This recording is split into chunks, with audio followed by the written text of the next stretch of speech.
What's up guys, David here, and in this quick video I'm going to show you how to SIM unlock the iPhone 7.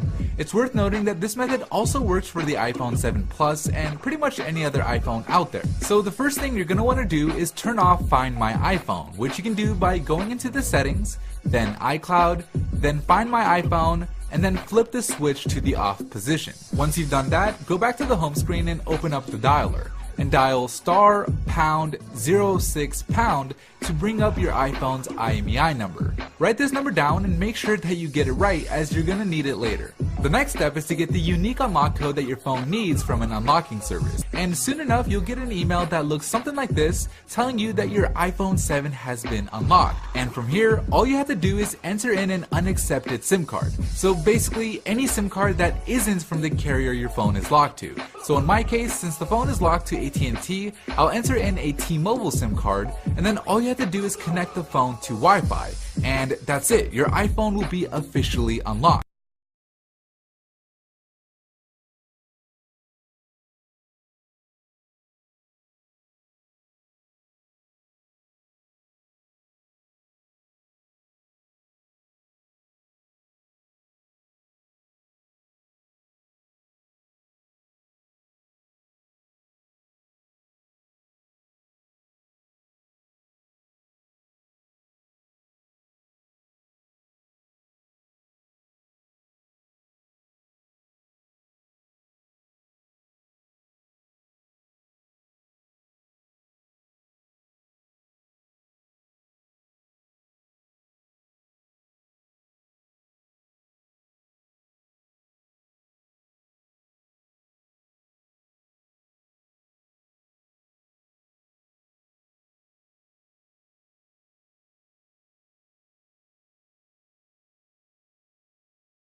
Hey, it's Aaron the Hope from Mobilereviews-eh.ca, and this is a LifeProof Fre for the iPhone 6. And so today we are going to do a whole bunch of awful things to it. This case is waterproof up to a depth of 6.6 feet. It is droppable from a height of 6.6 feet. So generally, if you're looking for a decent case, LifeProof cases are probably the way to go. I am pretty surprised at how thin this case is given the amount of protection it provides. We've already done the water test for it, left it in a bucket of water for about 6 or 30 minutes.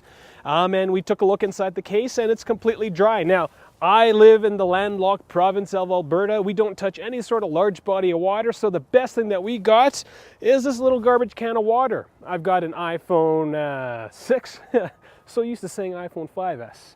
I got an iPhone 6 here, bucket of water, and I have no problems dropping that iPhone into that bucket of water in the LifeProof Fre. As you can tell, that's an iPhone. Now, if you're wondering how the case stays waterproof, there is an inner seal on the inside of the case, and the two pieces just really snap together. One of the things I did notice is that when the case doesn't have an iPhone in it, it's got a bit of a warp to it, and I guess that probably adds to the protection of the case. Now, the thing with waterproof cases is that if it's not going to leak water into the cavity right now, there's a good chance that it's going to be waterproof up to 6.6 feet, probably even deeper, only because with greater water pressure, it's going to clamp down on the cases even more, creating a better waterproof seal. The only time we've seen a waterproof case fail is when there was a puncture in the actual O-ring, which as the pressure increased, the water went through the puncture, but it doesn't look like there's anything wrong with that iPhone 6 in there. So, the iPhone looks pretty clean, clear. Again, the diffusion of the screen really annoys me, but hey, what can you do about that? There's no water on the inside there. So generally, I'd feel pretty comfortable taking this to the ocean. Again, if you're going to do that, make sure you clean your case every once in a while, and make sure you do the water test, because these could fail. Now, the next thing we are going to do is drop it from a height of 6 feet, which I'm 5'8" and a bit, 6, or this case is drop it from 6.6 feet. First we'll do, I don't know, a normal height drop.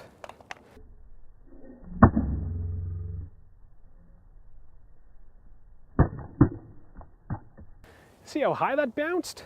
So, bit of scuffing. Again, not a big fan of how that corner pops out, but water stayed out of it, so I'm happy. The next thing we're gonna do, 5'8", I think that's approximately 6 feet. We'll drop it from this angle, and we'll see what happens.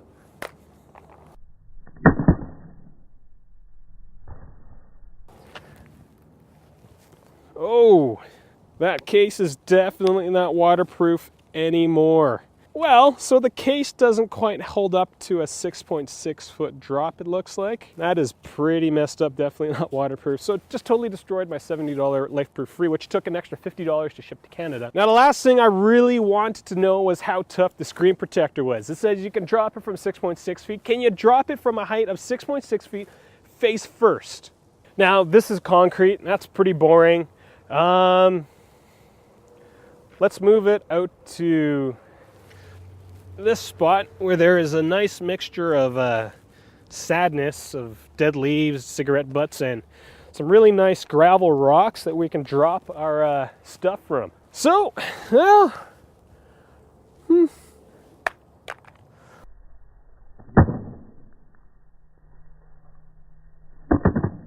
that was a nice bounce. Screen still looks pretty intact, no cracking. That was pretty awesome. I don't know if I got a rock though. Oh, that's a nice sharp rock. I'm going to aim for that. I totally missed. Come on, rock. Oh, I missed again. Why is this so hard? Oh, there we go. I totally got it.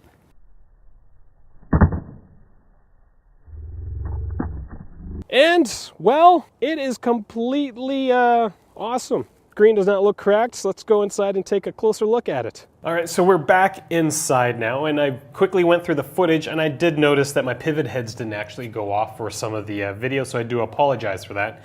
But we're going to take it apart, and right before we did the video, we went and, well, I guess we measured to see if our iPhone 6 was bent by putting on a pretty flat surface, and it wasn't, so it'll be interesting to see after dropping the iPhone 6 from about 6 feet a couple of times, a bunch of times from about 4 feet, if the iPhone 6 remains flat. So let's find out.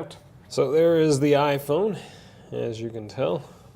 It still turns on, which is always a nice thing when you do drop tests with $800-900 devices. Peel it back. I just pulled out my the O-ring. I'm sure that'll be fine.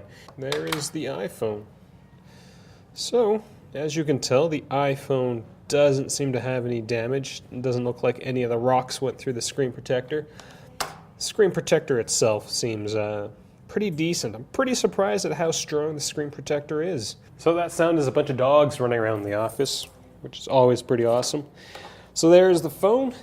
It's still pretty flat. That's pretty surprising. But all in all, after all that torture, my iPhone 6 still works. So what do you guys think, despite the fact that there is a gaping hole in the top of my iPhone now, do you guys think that this case protected it? I would say yes, but now I've literally wasted $80 on a case that I definitely won't be able to use in any sort of water scenario.